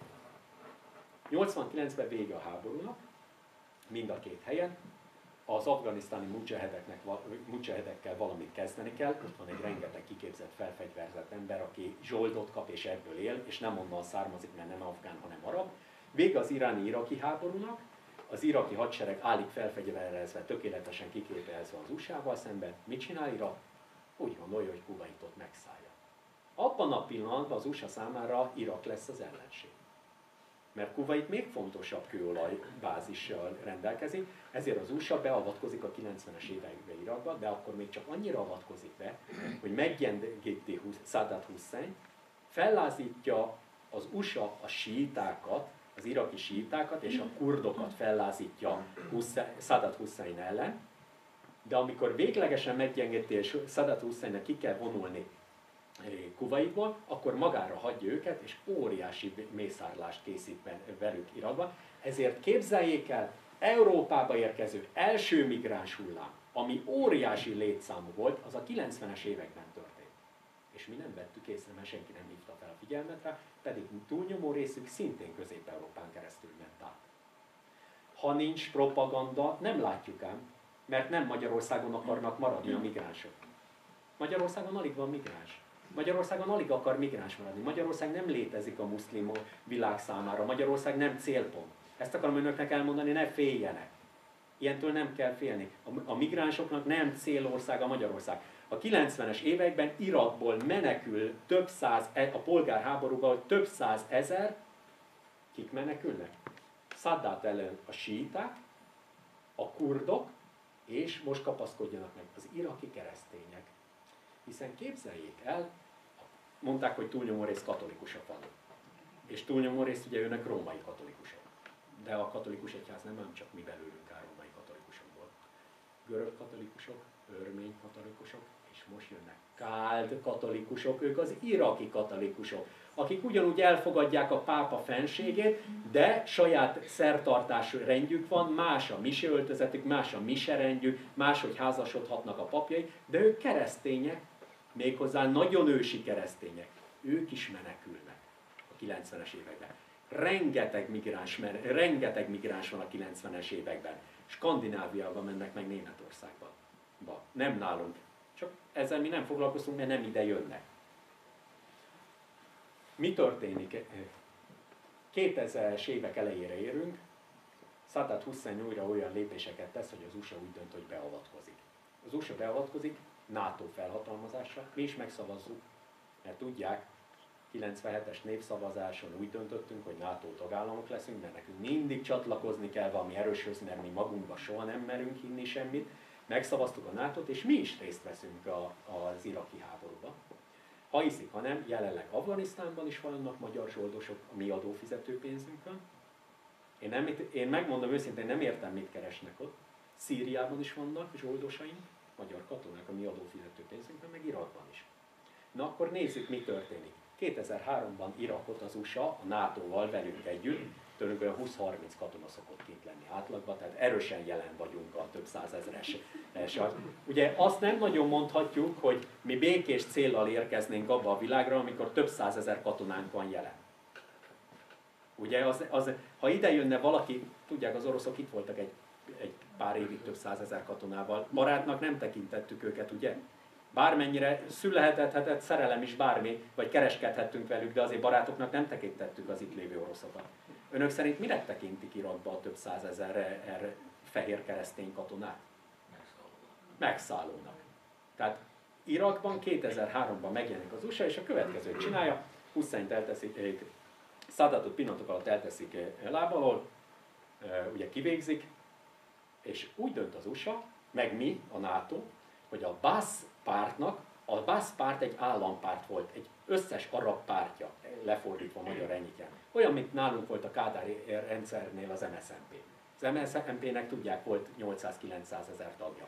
Az azt jelenti, hogy itt körbenézünk, a minden 10. magyar tagja volt. Minden 10. felnőtt magyar tag. Hát a Baas párt ugyanilyen volt. Ez egy arab párt volt, és minden 10. iraki tagja volt.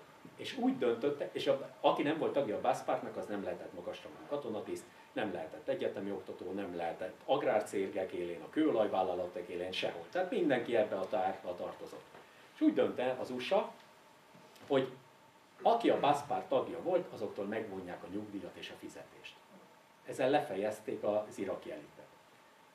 És ekkor jelenik meg közben Afganisztánban, miközben itt mi Irakkal vagyunk elfoglalva, ugye egyben előtte már 2 évvel megjelenik az afgán válság, ugye beavatkozunk újra NATO-ként Afganisztánban, mert közben a 90-es években Afganisztánban megszületett az iszlám szunnita irányzatnak az egyik legradikálisabb ága, Omar Molla létrehozza a Talibánt, akik Afganisztánban polgárháborút kezdeményeznek, ezért az USA-nak vissza kell térni a NATO-val együtt, hogy segítse az őket kiszolgáló, tehát lefordítom, a nyugati földgáz mezők érdekeit védő afgán kormány, és ezen Talibánnal szemben elkezdődik a harc. Annak máig nincs vége.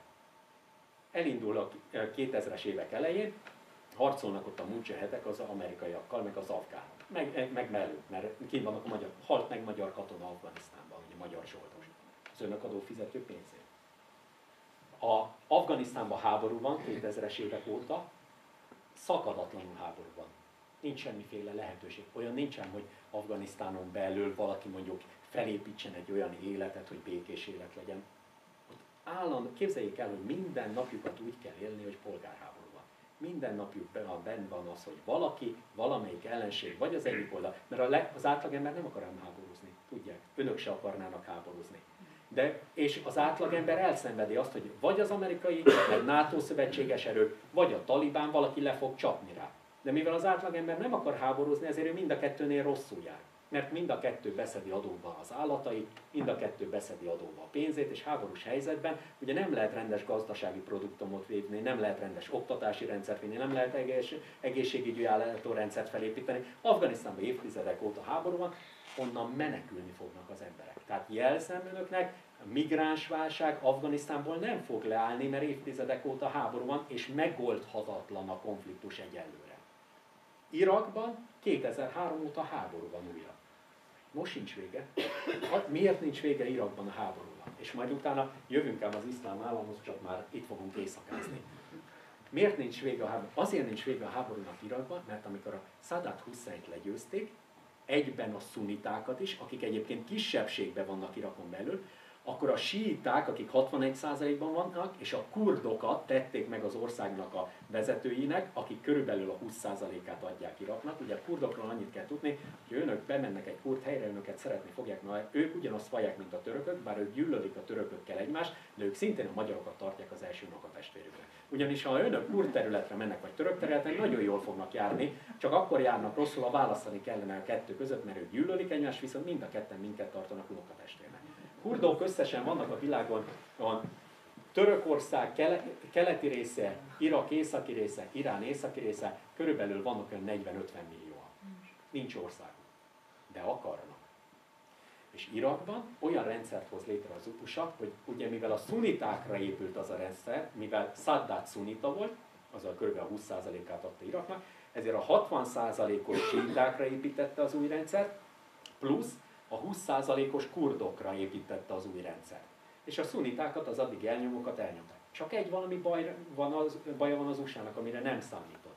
Hogy Irán is síita, a leggyűlöltebb ellenség, és az a 60%-a Irakban, akik síiták, azok viszont Iránnal vannak szövetségben. Tehát olyan csapdahelyzetbe került az USA, hogy nem tudja Iraknak megoldani a stabilan, katonailag a tartását, mert gazdaságilag érdekelt benne, Franciaország is, Németország is, Anglia is, mindenki gazdaságilag érdekelt, hogy stabil helyzet legyen Irakban, legalábbis a kőolaj és földgáz finomítók és bányászhelyek közelében.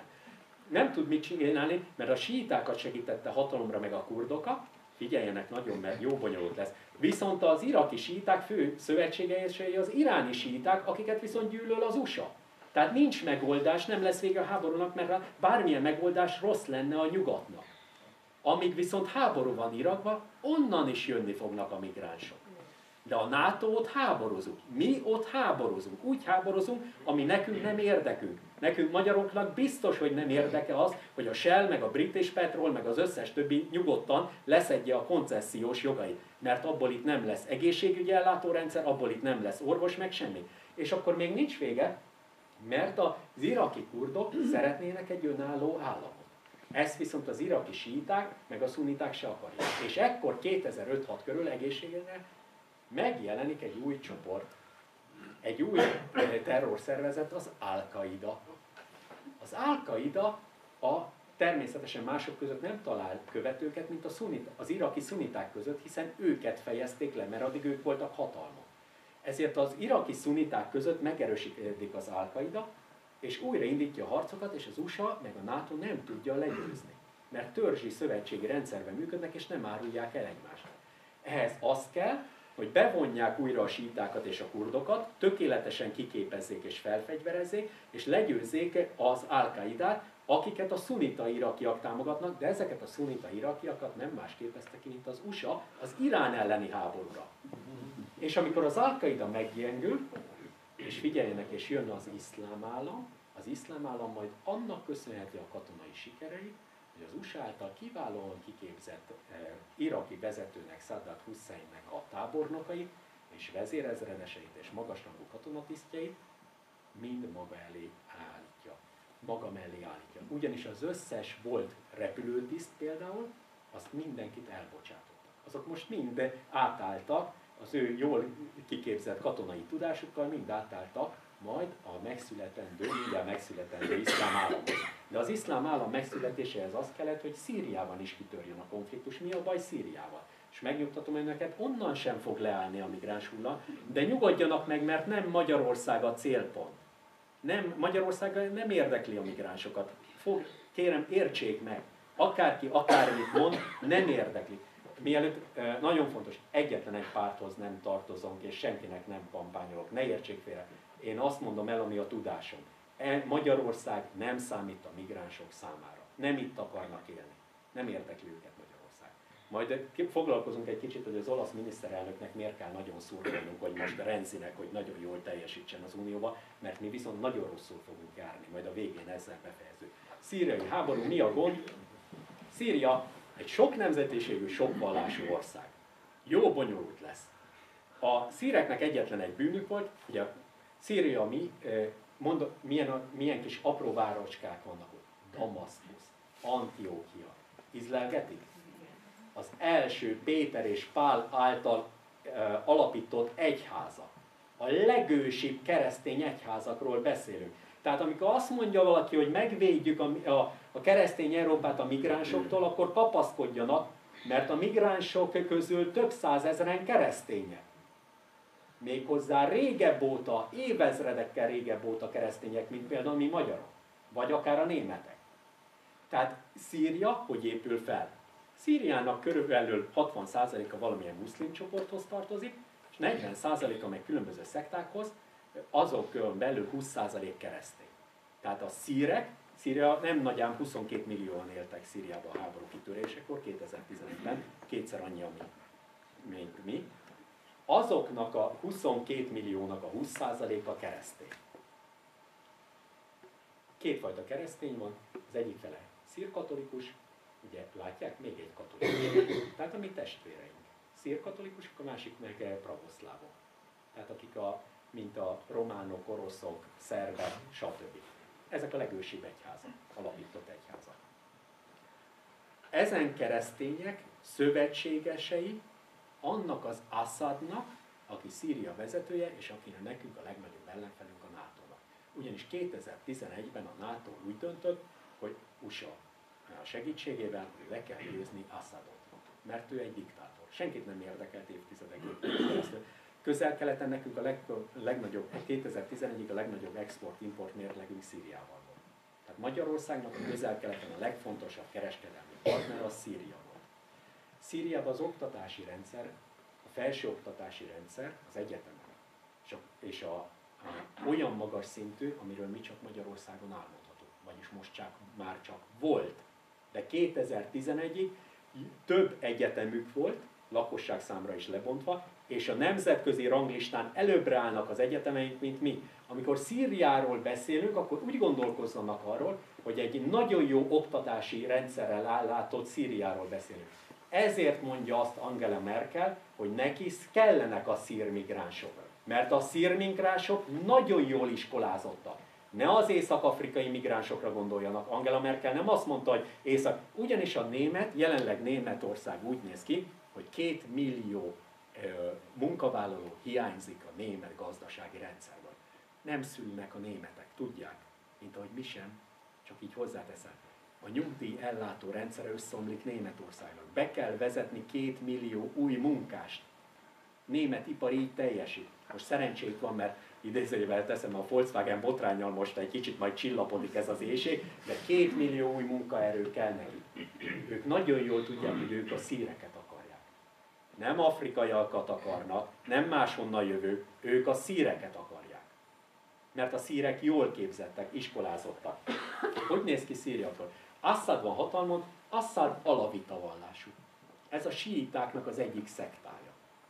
A síitáknál azért vannak különbségek, mert mondtam önöknek, hogy Mohamed leszármazottainak a fűzéreke, és míg az iráni síiták azt mondják, ők a dzsáfárita síiták, azt mondják, hogy a 12. imám volt az utolsó, aki rejtőzködik, ezzel szemben az alavita síiták, amilyen maga az Assad is, aki a szíriai élén áll, ő azt mondja, hogy a 11. imám volt az utolsó, és egyébként képzeljék például, ők úgy gondolják, hogy ahogy mi Jézus Krisztusról, hogy az Isten testet öltött, például az Assad család, és akik a 11-es síiták, ők úgy gondolják, hogy Isten tényleg többször testet öltött, többek között mondjuk Józsuében, a bibliai Józsefben, Józsuében, és utoljára Aliban, abban az Aliban, aki mondtam, hogy Mohamed unokatestvére, és a 4. kalifa volt, és megölték, és a síiták róla kapják a nevüket, ő is Isten volt, aki testet öltött az Isten, ő volt az utolsó ilyen ebben a sorban, és a legutolsó, aki testet öltött, az a 11. imám volt. Ennyi a különbség közöttük úgy nagyjából.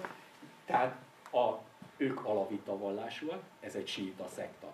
Tehát az Assad rezsim úgy épül fel, hogy az alatvita, síita vallásúak támogatják, a keresztények, a katolikusok és a pravoszlávok támogatják Assadot, a gonosz diktátor, aki mi ellen harcolunk, de addig jó volt nekünk partnernak. És mi a baj a gonosz diktátorral? Egyetlen egy baj van, az oroszoknak meghosszabbították azt a szerződést, hogy katonai kikötője lehet a földközi tengeren Oroszországnak. Assadnak az édesapja kötött ezt a szerződést, még évtizedekkel korábban, lejárt ez a szerződés 2011-ben, a Szíria meghosszabbította az oroszokkal, Vladimir Putyinnal, ezért a legnagyobb gonosz lett Szíria a NATO szemében. Ugyanis képzeljék el, a 19. század óta az oroszok azon küzdenek, hogy a Fekete-tengerről kiussanak a földközi tengerre. 48-49-es szabadságharcban nem azért jöttek be az oroszok, mert az osztrákokat szerették. Ők azért jöttek le és vertek le minket, mert nekik az volt a lényeg, hogy kiussanak a Balkánra. És ahhoz katonailag jelen kell lenni. És az 1870-es években, ha az angol hadiflotta nem jelenik meg a Boszporuszba, és a Pirin hegységben a róla elnevezett Pirin pasa nem tudja tartani a törököket, úgy, mint a termopilei szorosnál a spártaiak, egy szálig meghalt Pirin pasa az emberével, akkor az oroszok kijutnak a 1870-es években már a földközi tengerre, de az angol hadiflotta megvédi Törökországot, és azóta is a nyugat arra törekszik, hogy az oroszok semmiféle értelemben ne jussanak ki a földközi tengerre, ugyanis a földközi tenger azért nagyon fontos, mert az Európa és Ázsia közötti kereskedelem, ami ruhák és az összes minden, ami rajtunk van, annak a 90%-a bejön a Szuezi csatornán és a földközi tengeren keresztül. És aki azt uralja, az uralja a világot. Ezért nem engedik ki az oroszokat. És Szíriának ez volt a hatalmas bűne, és ezért kellett Szíriát most lerombolni, és ezért van olyan migránsválság, ami nem fog leállni. Miért nem fog leállni? Azért, mert Szíria következőképpen épül fel. Mondtam, hogy a síiták vannak Assad mellett, meg másfajta síita szekták, most ebben nem megyek bele, mert jó késő van és bonyolult lenne. Lényeg az, hogy a síita szekták, a keresztények vannak Assad mellett, plusz a tengerparti kereskedő városok szunita lakossága is mellette van. Tehát körülbelül a lakosság olyan 40%-a Assadot támogatja. 20%, 20-30% kurd. Ők saját országot akarnak, ott vannak most a magyar katonák, kurdok Assad ellen harcolnak azért, hogy saját országuk lessen. És a maradék körülbelül 40%, ők meg szuniták, és ezen 40% viszont nagyon megosztott, körülbelül 100 darab felkelőcsoport van, és ezen szuniták, a szíriai szuniták között, és az Irakban lévő Saddam Husseinnek a megmaradt hívei szuniták között alakult ki az a terrorállam, amivel most nem tud mit kezdeni a világ, az iszlám állam. Azért születhet meg az iszlám állam, mert ezen szunita lakosokra támaszkodik. Figyeljenek, önöknek azt mondtam, hogy a szuniták, a síitákat nem fogadják el. Képzeljék el, amikor elindul Szíriában a háború és menekülni kell, akkor az iraki síita vallási vezetők szólnak a szíriai keresztényeknek, hogy jöjjenek, megvédik őket. A síiták a keresztényeket védik. Csak nem tudnak oda menni a szíriai keresztények, mert ahhoz az iraki szunitákon kellene keresztül menni, amit viszont az iszlám állam ural. Tehát amikor mi azt nézzük, hogy megoldjunk egy migránsválságot vagy egy kérdést, és amikor például az én legnagyobb megdöbbenésemre hallgatom a különböző tévécsatornákon, hogy milyen okosakat mondanak közgazdászok, és majdnem leesek a székről, akkor például azt mondta az egyik közgazdász, idős közgazdász hölgy, hogy onnan látszik, hogy Európát akarják elfoglalni a migránsok, hogy miért nem mennek az iszlám országokba. Csak én önöknek most mondtam el, hogy onnan elsősorban a síiták menekülnek, és elsősorban a keresztények menekülnek, és akkor elkezdjük körbenézni, Törökország szunita, Jordánia szunita, Libanon egy másik kérdés, Iraknak a szunita részével találkoznak, hogyan menjenek oda? A szuniták nem foglalják be a síitákat, tehát a síita migráns nem tud másfelé menekülni, Iránba tudna menekülni, de nem tud menekülni, mert szunita gyűrű veszi körbe. Tehát amikor azt mondják, hogy miért nem fogadják be a migránsokat az arab országok, amik befogadhatnák, azok szuniták, akik abban a pillanatban megölnék őket, ha nem térnek át. Tehát arra felé nem mehetnek a síita migránsok, azok Európa felé fognak jönni, és sok millióan vannak. És a keresztények se tudnak más felé menni, Európa felé menekülnek.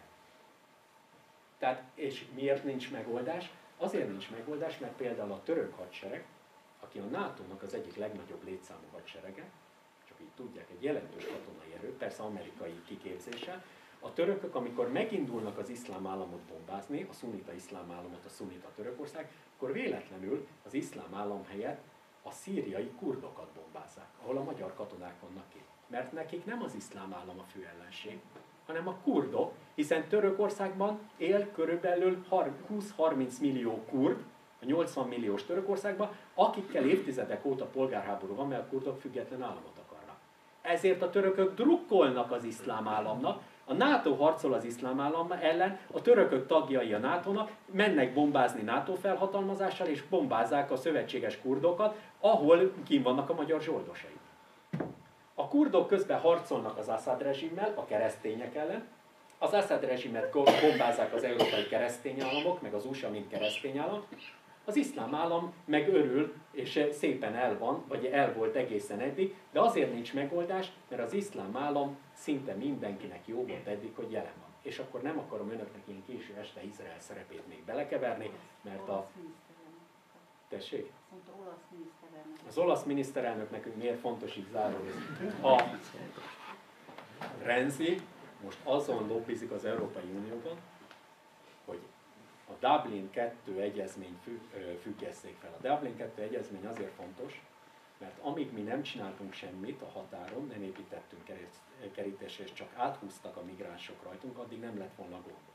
Viszont a Dublin 2 egyezmény azt írja elő, hogy ahol először regisztrálják őket, oda vissza lehet küldeni őket. És nyugodjanak meg, miért nehéz ez. És a Renzi most, mivel Olaszországban rengeteget regisztrálnak, ezért azért harcol, és Olaszország ugye, ha tetszik nekünk, hanem mi súlytalan, nulla szereplői vagyunk Európának, sajnos.